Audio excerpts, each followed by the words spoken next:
Greetings and welcome to the Disciples of Revan. I'm your host, Jeffico. My co-host is always Lord Travius. I'm Lord Travius. Greetings. So, Mando, Season 2, Episode 4, what you think? It was a good episode. This was a good filler episode. Yeah, you know what? It was good, but it did progress the plot a bit too. I thought it was pretty good with that. Very old school. I feel that overall a very old school feel. It had a very connotations of Death Star chase, and yeah, I thought it was pretty good. Directed by Carl Weathers, which is nice. I didn't know he was doing any directing. Well, you know, you act on a series, and occasionally they'll let you direct it. I wonder if Pedro is going to do this one too. It's possible. You never know. If I was him, I'd be like, Season 3, let me, yeah, he'll be on screen the whole time. Like, just point the camera at me, I'm good.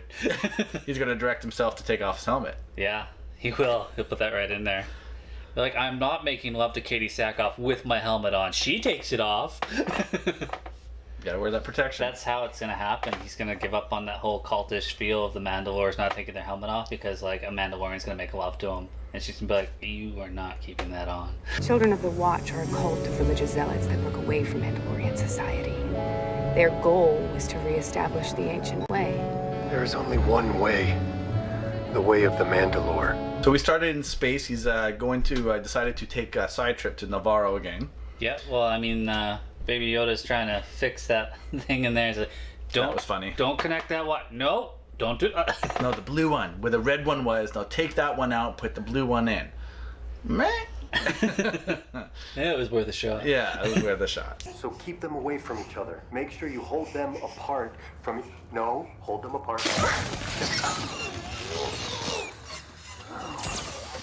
He limps to Navarro, and right away there's Greef and Cara just like, oh, there you are. Well, you know what's really funny? Like, I feel that he's gone places, but he's always coming back to the same freaking planet. So he hasn't gone that far.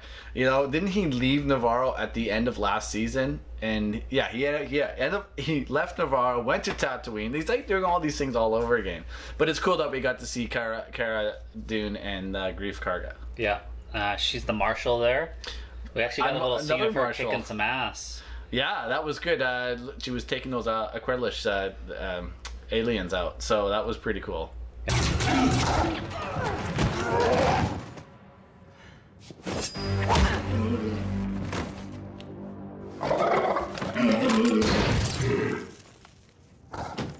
Yeah, and she got a little ferret pet, a little possum there, just like trying to be as cute as Yoda. Yeah. They're giving it a shot. She's like, I want a sidekick. Well, depends how much further they're going to progress her character in the series. But I really like the fact that they've taken this planet, they're cleaning it up. Greef's kind of the magistrate, right? So he's kind of the guy in charge, where she's his enforcer, the marshal. And it's all legit. Well, as legitimate as anything on Navarro. Yeah, well, I mean, C-3PO's teaching at the school. It's not 3PO. Well, it looked just like him. It's a protocol droid. Well, they all it's look... a C-series protocol I don't want to be droid. racist here, but those protocol droids all look the same to me. You know what? I find that offensive. Yeah, there was that one protocol droid that was slightly different. An astromech droid looks the same to you too? No, some of them are red, some of them are blue. But there was that one that had that red arm, totally different. Totally. Wait, no, that was still C-3PO. Okay, never mind. See, then how do you tell? How do you tell?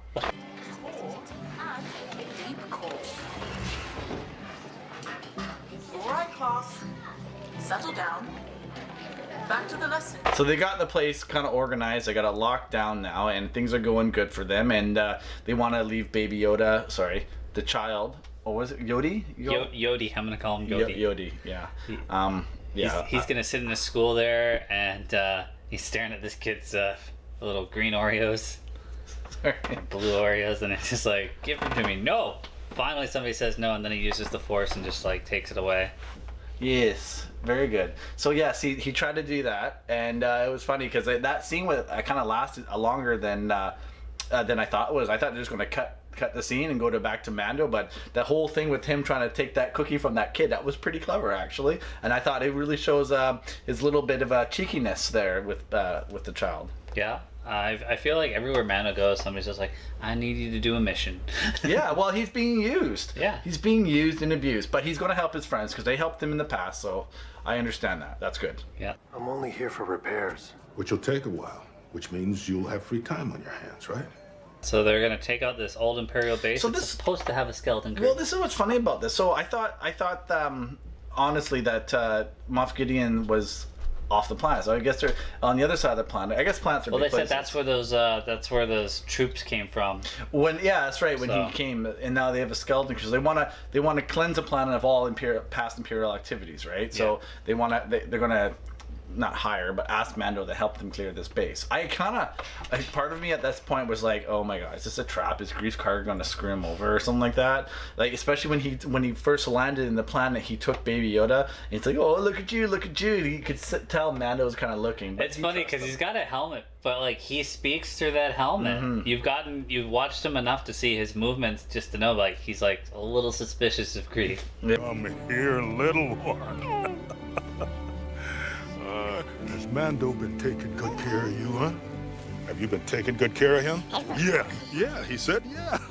Yeah. Yeah, but obviously Greef's not going to do anything to him now. Yeah, Hopefully. we'll see. String him up. Mm. Yeah, so they go through the little area there. Oh, hold on. What about that guy? Mythrol? Is his name? Mythrol? Yeah, that was cool that they brought him back Comedy too. sidekick. Yeah, so that was really cool. He's Got kind of an 300 assistant. years to earn off. Yeah. 100 if he goes on this trip. 30 And I if liked he it- goes to the front door. Yeah, I liked it every time he just cut his sentence down. I'm a lot glad he more. stopped doing that. I was like, he's just like, oh, I could leave you here. Yeah, that was pretty good. But I like the fact they brought him back. I thought he was a pretty funny character. I mean, he was frozen in carbonate when he first was brought into Navarro, but now I guess they're using him, so that's good. Yeah. Redemption. You can still redeem these criminals, man. Let me assure you, I do not want to spend any more time in carbonite. Still can't see out of my left eye. You can. I mean, you know, it's a hard world out there. Stealing is probably the first thing you do in post-Empire world. Yeah, that's true. Well, it's like the chaos. Like we just watched finally the Clone Wars. Like when Maul said, "Oh, yeah, we'll carve out our little niche of chaos and we'll control what we can." That's what a lot of these warlords and people are doing, right? So Yeah.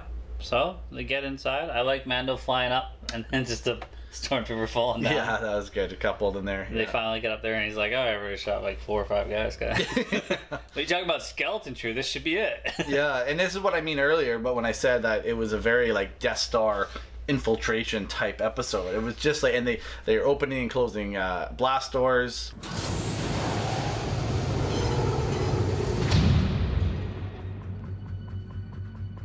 I'm getting very analytical when I watch things now because I'm just like, he walks past like 6 speeder bikes. I'm just like, well, that's weird that they would put 6 speeder bikes in this and not use it. And it's just like, later you see that they use it. Well, in that old fashioned speeder that Cara Dune had mentioned, I can't remember the name she called, but it's an actual, it's a repulsor lift kind of a command vehicle, and that she refers to it, and then nothing, and then they go at the end, and at the end, but that's how they escape it. Yeah, you look at these television shows and be like, if something's in this, they're probably going to use it because they spent the money to make it. Mm-hmm. Yeah, that's actually very true. Yeah. So. They do find a couple of scientists. Destroy it!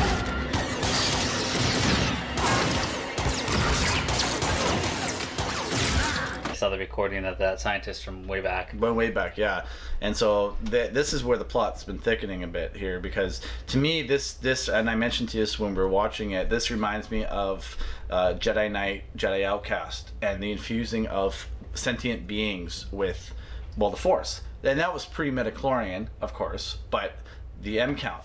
Yeah, how's your M count? How's your M feeling count today? It's feeling pretty well. Sounds like they're trying to either, like I said, infuse soldiers with the Force or something else, because that clone thing was interesting too. What do you think of that was? I thought that looked similar to Snoke. Yeah, so I think, do you feel that maybe they're going to incorporate the lore of 7, 8, 9 into this now? Well, you know what Clone Wars did that Filoni ran was it made the movies better. It gave more story to the characters in the prequels.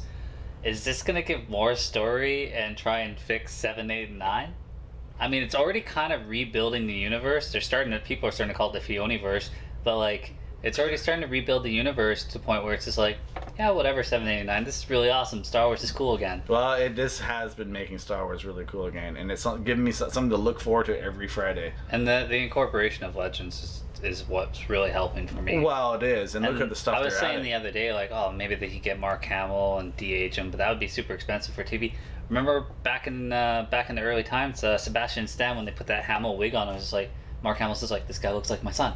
Like, he looked identical like Luke. So I don't remember that. Yeah, the guy that plays Winter Soldier. If they put the wig on him, he'll look like that. And then maybe we could see a Mara Jade, because those are the things that are around in this time. Well, didn't you say Thrawn as well was possible? Yeah, they talked about Thrawn. So if we see Thrawn and no Mara, I'm going to be like, what the fuck? Yeah, it's the same era. It's 5 years after Endor, right? So. Yeah. So, I mean, there's so much potential for, like, I don't know if they're going to just do a billion spin-offs. I thought you said this was a forward operating base. I thought it was. No, this isn't a military operation. This is a lab. So yeah, so they saw the clone, their vats or whatever they're growing there. So never know, they could be trying to make their own soldiers, infusing them with the Force. I don't know, because obviously they extracted the blood of the child, and they ran out. They don't have enough blood with the M count. Can only get so much. Yeah, you only get so much, and so I feel that's what's kind of happening here. So they found that out, and then they're like, okay, well they were deactivating the that was cool too. They were deactivating that kind of the shield where the lava is. Yeah, they want to get the coolant rising or whatever. Yeah, so that they could blow up the whole freaking base. The very simple that reminded me of Episode 3. No guardrails. No guardrails. No, but when they took when Anakin and Obi-Wan were fighting and that shield went down and the lava went everywhere. Yeah. Very Mustafar there. So I thought you were gonna say it reminded you Obi-Wan turning it all off. Well, that too. Yeah. There's no guardrail on this. Come on! You know what's funny? I like how they're kind of making fun of the nuances from Star Wars, like stuff like guardrails. It felt like we were watching that Lego Star Wars. Yeah. Because they're like they're giving you every reference joke they can think of, and it's just like, well, live action is giving it to us too, but like not like making it out to be a joke, just pointing it out. Yeah, it's not beating us over the head. Like the cartoon there was like, yeah, whatever. But yeah, no, it was good. But then they get found out, and they get this big chase scene again back to the base, and then see, this is what I kind of like. Where the heck did like Mando go at that point? I guess he said something. Well, because they were talking about the child in the recording. Right. He's just like, I'm gotta go to the school and get the child because he's worried that they're gonna get him, but obviously they weren't there. No, they weren't there, but still, I guess. But it's just funny because he kind of ditched the three of them. Yeah. And then they were left to fend for themselves. I mean, they did a good job. Director's choice, more screen time. Yeah. So that's actually true. Yeah. And so they did the chase, which I thought was really good. Started with the speeder bikes, and then the TIE fighters came.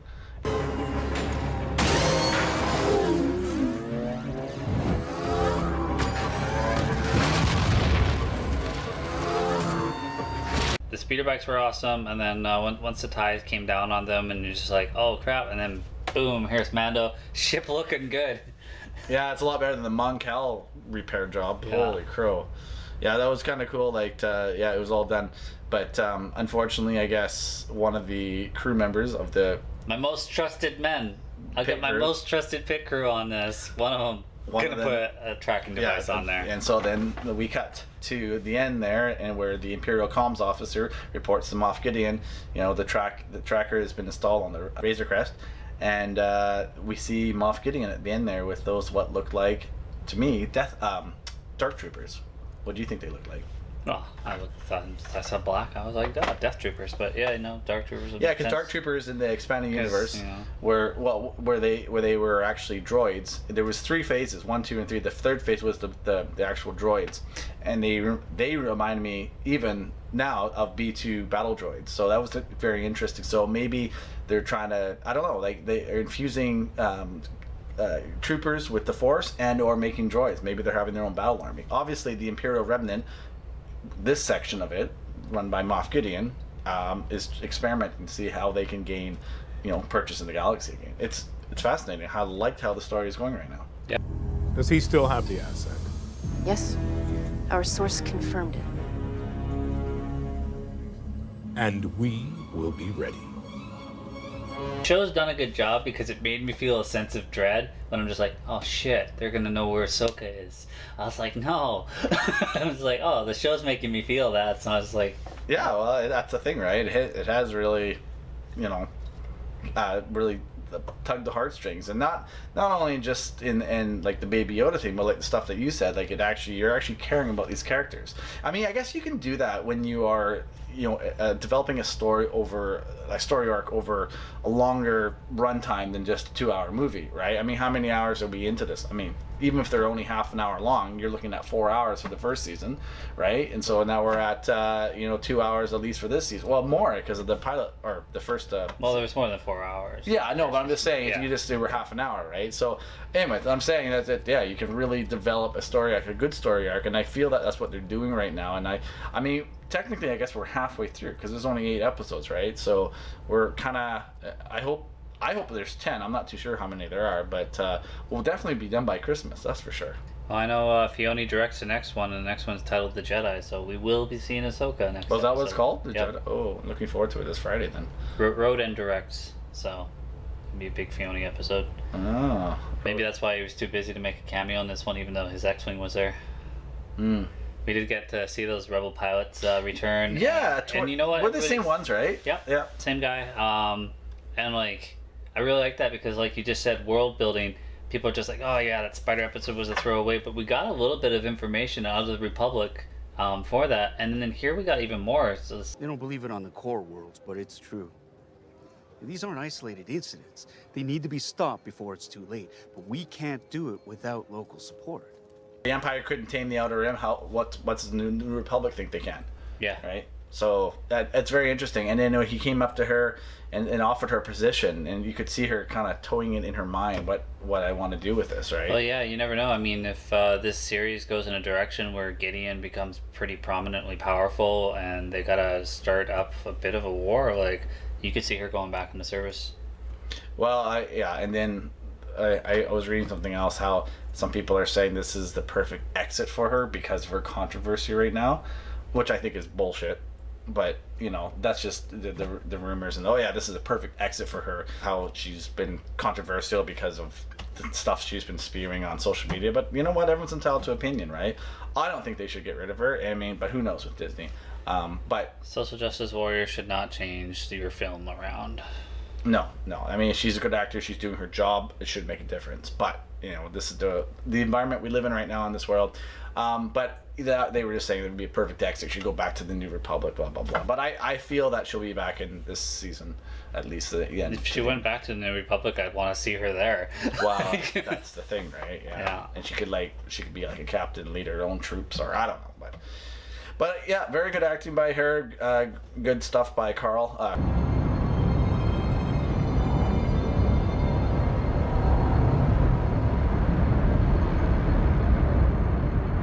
Collaborative group effort. I really like that. And of course, David, Fioniverse. If only he could correct the sins of the past. If only. He has already. He brought Maul back. Well, if they take him and Steven Sansweet from the expanded universe, and they allow Favreau to kind of control, I think, and they have Lucas as the kind of not the director, but kind of the what's it called? Creative consultant? That's it, creative consultant. Okay, okay, little guy. No one's beating you today. Very good episode. Really enjoyed it, and looking forward to the next one. Yeah, can't wait to see Ahsoka. Well, as always, thanks for watching. Thank you.